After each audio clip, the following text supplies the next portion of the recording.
northern rockhopper? This one's a macaroni. Oh. So she's a little younger than some of the others, so her beak is not quite as big and bulky as some of the other ones that are out there. But she is 7. Her name is Fontina. Come here, Fontina. We name all of our macaroni penguins for cheeses.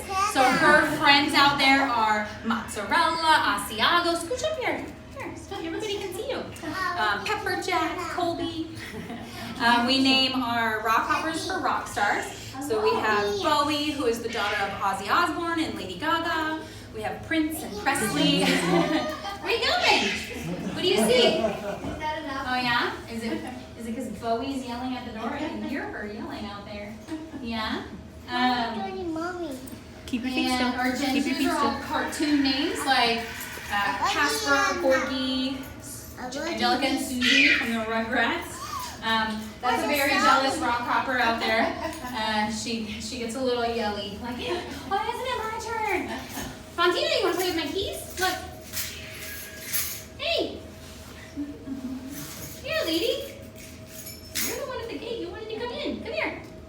Not so. But they do learn their names pretty fast. Fontina here actually has been here less than 2 years and didn't have a name when she got here. But we went along with our cheese theme, so we went and named her Fontina. We call her Tina a lot of times. And she learned her name really fast. And she also showed a lot more interest in us than she did the males that we brought her here for. And so she became an encounter bird pretty fast as well. Yeah. It's been a pretty busy Christmas season, huh? How about your rock? Hi. Here, look. Oh, here. You like this rock. Here. You want to play with the rock? No? You want to check out the shoes? Shoes. Cool. Keep your hands. She's very curious and inquisitive. She tends to find things that are tingling. She likes the zipper. Yeah. She's played with necklaces before. She's like a fashionista. Yeah. She's right here. Yeah, she's right there, huh? Don't scare her. Move slow. Oh, here, Bowie. Move slow. Here. You want to bring him to me? You know what I'm bring him? What are you doing? Oh, maybe bring my rock. Okay. Now, do you give them those rocks so they think they're eggs? No, they build nests right now. Where are you taking it? They build nests of rocks. So the kings incubate on the eggs on their feet, but all the other birds make rock nests. So we put a big layer of heavy rocks, and then we put piles of the small rocks that they can carry and in the exhibit. And then they get to choose the rocks. They take them over to their nest site, and they build a nest for their mates. Oh, your shoes were here.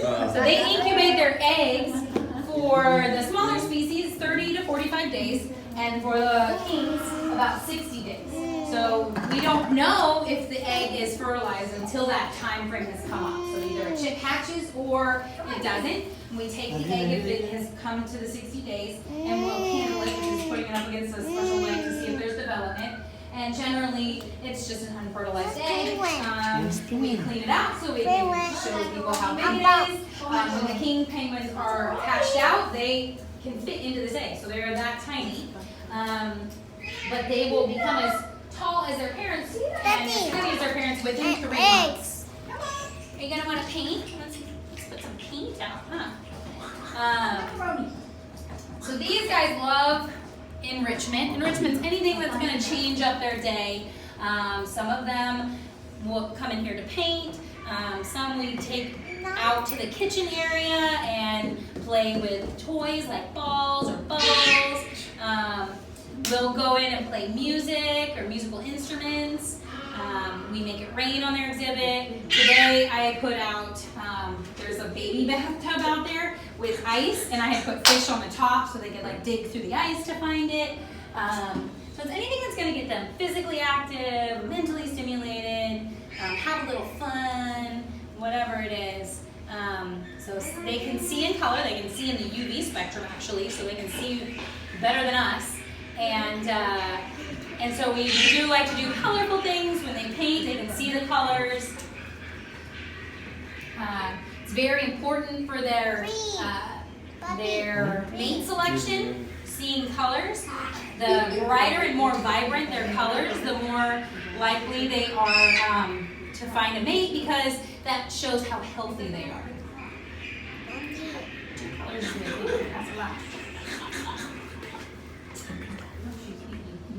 So their feathers not only help keep them warm and protect them, but they also help them find a mate.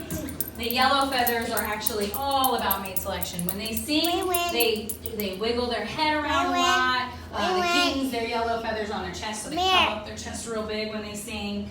The chin straps, they kind of wiggle their neck around, because that's where that black stripe is right there. So just kind of,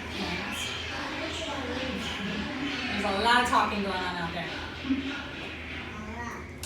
Hi, you want to paint? Must be breaking news. Yeah. Breaking news! Maybe somebody's changing nest sites, huh? Huh. You hear that? You hear it? She gets excited. You want to paint? You going to paint for me? Paint. Paint.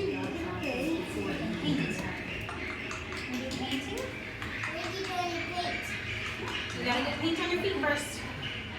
Yeah. Good job. Alright, now go this way. Good girl. Thank you.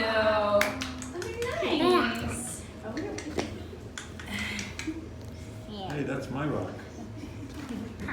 Hey, that's my rock. So these guys are not quite as smart as, let's say, parrots or macaws or anything like that, but they can be trained. I mentioned how we train them to get onto a scale for us. Some of them have been trained to, like the gentoos, when they greet each other, they bow. So they've been trained to bow on command. I've been actually trying to train her to pick up the rock and carry it around. So she's been doing pretty good at that. Huh. Oh, tell them how you really feel. Oh, she's painting all right. Better than on the canvases. So that's once every about 12 minutes, research shows that they go. Yeah, so when people say, I want a pet penguin, I'm like, no, once every 12 minutes. No. You want to go this way? This way. Good girl. Good job. Good job. Oh, that you paint so well.